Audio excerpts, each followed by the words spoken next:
Sehingga ada pepatah mengatakan, many a great man start as a newspaper boy, katanya.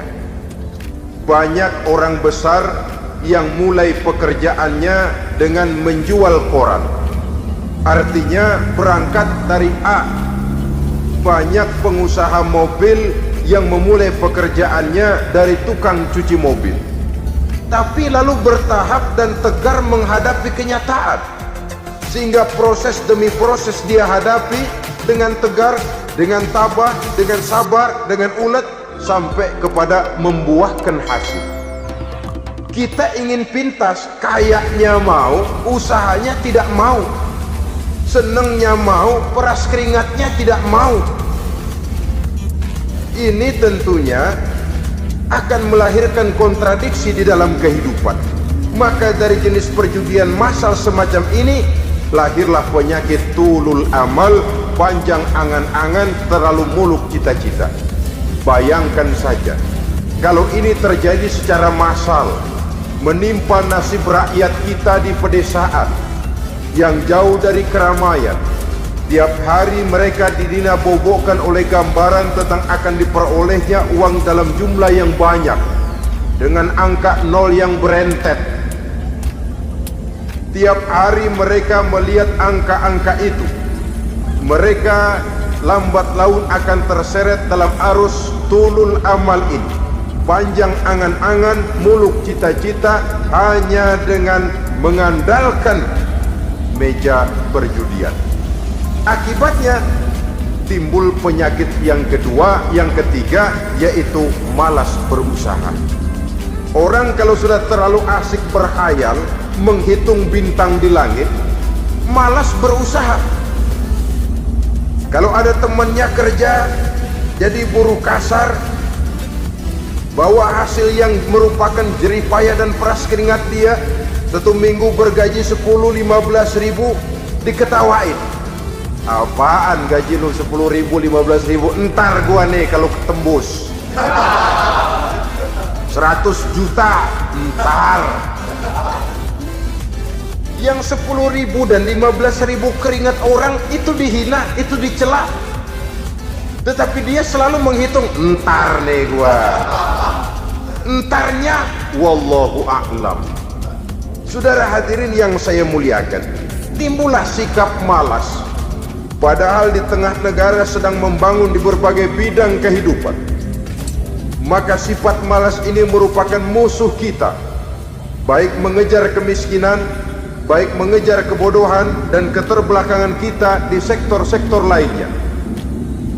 Alangkah akan terganggunya roda pembangunan di negara kita ini jikalau sebagian besar rakyat dihinggapi oleh penyakit malas, yang malas ini dilatar belakangi oleh penyakit tulul amal, terlalu muluk angan-angan, yang angan-angan ini dinina-bobokkan oleh keinginan untuk mendapatkan untung yang besar tanpa peras keringat dan banting tulang. Sasaran yang lebih jauh, dan ini yang paling kita khawatirkan, hancurnya kubu-kubu pertahanan moral daripada bangsa kita.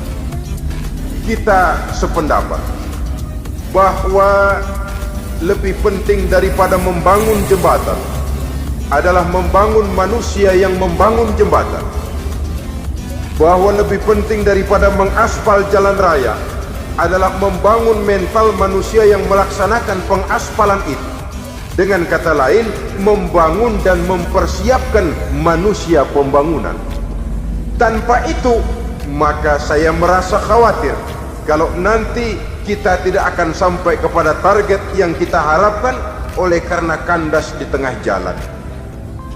Saudara-saudara kaum muslimin rahimakumullah, Islam sebagai agama yang mengajarkan manusia untuk berusaha dan mengeluarkan segala kemampuan untuk melaksanakan segala usahanya itu, sangat membenci sifat malas, sangat membenci sifat tulul amal atau panjang angan-angan. Dan oleh karena judi melahirkan dua sifat itu, Islam sangat menganjurkan pengikutnya untuk menjauhi segala macam jenis perjudian. baik yang terang-terangan maupun yang dilakukan secara samar-samar, tidak ketara, judi canggih sesuai dengan canggihnya teknologi daripada manusia itu sendiri. Ini adalah penyakit yang meracuni masyarakat manusia dari sejak berpribadi, bertetangga, berumah tangga, sampai kepada berbangsa dan bernegara. Dan kasus-kasus yang timbul sudah cukup banyak, yang tidak mungkin lagi kita katakan hanya sekedar bersifat kasuistis, bersifat kasus-kasus kecil saja. Sebelum riaknya naik ke permukaan, marilah kita membuat benteng untuk masing-masing pribadi muslim memelihara dan menjaga diri, jangan terseret dalam permainan yang bernama judi, apapun bentuknya, bagaimanapun cara dan ragamnya. Karena jelas bahayanya lebih besar daripada manfaatnya. Taruhlah kita barangkali kemarin-marin hanyut dalam arus perjudian, tetapi hendaknya kita bisa mengambil pelajaran bahwa seorang mukmin adalah seorang yang apabila dia melakukan kesalahan, dia segera sadar, dijadikannya pelajaran untuk tidak diulanginya lagi pada masa-masa yang akan datang. Dengan sikap semacam itu, kita tidak lagi akan mengulangi kesalahan-kesalahan lama, dan grafik kehidupan kita dari hari ke hari akan makin menunjukkan hal-hal yang baik dan positif adanya. Saudara-saudara kaum muslimin rahimakumullah, kalau ABRI masuk desa, rakyat beruntung. Kalau jaksa masuk desa, rakyat bahagia. Kalau koran masuk desa, rakyat ikut jadi cerdas. Tapi kalau judi masuk desa, rakyat kiamat. Pembangunan akan terbengkalai, roda perekonomian akan lesu. Karena mestinya orang membelanjakan uang untuk sesuatu yang dia perlukan, akhirnya dia belanjakan untuk sesuatu yang dia tidak perlukan, karena gambaran, khayalan akan mendapat keuntungan yang jauh lebih besar lagi. Padahal istilah orang-orang tua kita dulu, lebih baik makan singkong betulan daripada makan roti ngimpi. Artinya uang yang 1.000-2.000 rupiah itu lebih baik dibelikan beras, dimasak, makan bersama anak dan istri, terasa nikmat dan halalnya, ketimbang beli kertas lalu ngelamun, menghayal, menghitung yang bukan-bukan. Itu kertas dibolak madep ngulon, dibolak madep mudik, diputar sana, diputar sini, akhirnya palanya ikut muter. Kira-kira apa yang cocok? Masih belum puas kertas dilihat, orang gila ditanyain. Sudah tahu waras, orang gila yang ditanya. Masih belum puas nanya orang gila, tidur di kuburan. Allahu Akbar. Padahal di rumahnya tempat tidurnya empuk, anget, nggak ada nyamuk. Kuburan, tidur di kuburan.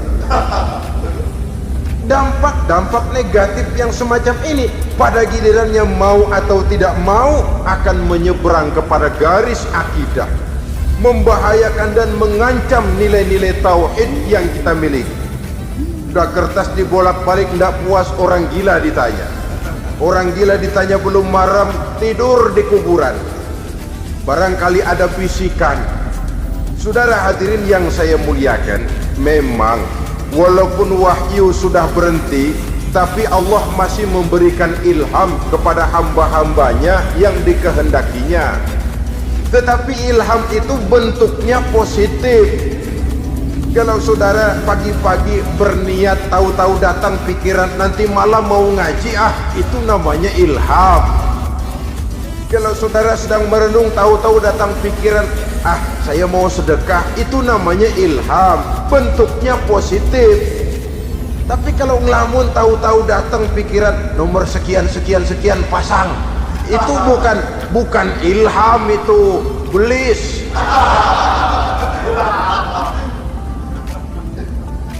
Saudara hadirin yang saya muliakan, tidak puas tidur di kuburan, cari yang lebih paten lagi. dukun ditanya. Nah, saya ingin menuduhkan persoalan. Apa tidak boleh orang ziarah kubur? Apa tidak boleh orang pergi ke dukun?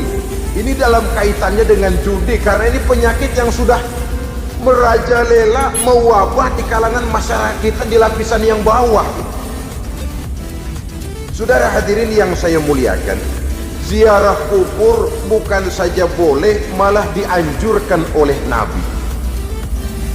Tetapi ziarah kubur yang dianjurkan oleh Nabi itu dengan tujuan pertama, agar orang ingat kepada mati. Kafa bil mauti wa'izah, kata Nabi. Cukup dengan mengingat mati menjadi pelajaran bagi kamu semua.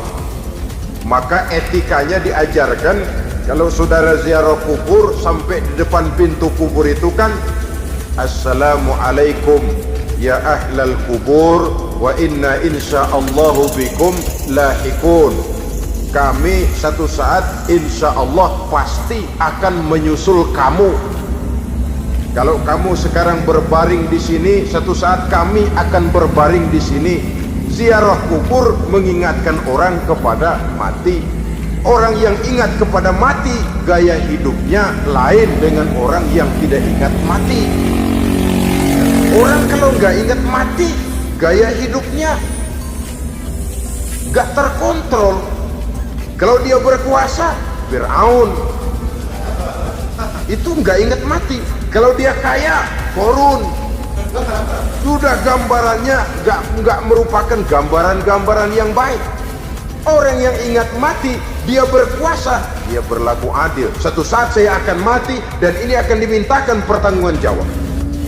Orang kaya ingat mati, dia akan jadi pemurah. Kenapa? Kalau saya diberikan ilmu, pertanyaan akhirat cuma satu, ilmumu kau amalkan untuk apa? Kalau saya diberikan umur panjang, pertanyaan akhirat cuma satu, umurmu kau habiskan di mana? Tapi jikalau saya diberikan harta, pertanyaan akhirat ada dua, hartamu kau dapat dari mana, kau belanjakan kemana? Depannya ditanya, belakangnya ditanya, dapat dari mana, dibelanjain kemana? Sebab dua-duanya berkaitan dengan kegiatan. Kadang-kadang dapatnya dari jalan yang baik, tapi keluarnya ke tempat yang tidak baik, itu pun tidak betul. Atau dapatnya dari yang tidak baik, tapi dibelanjakan untuk yang baik, itu pun tidak bisa diterima.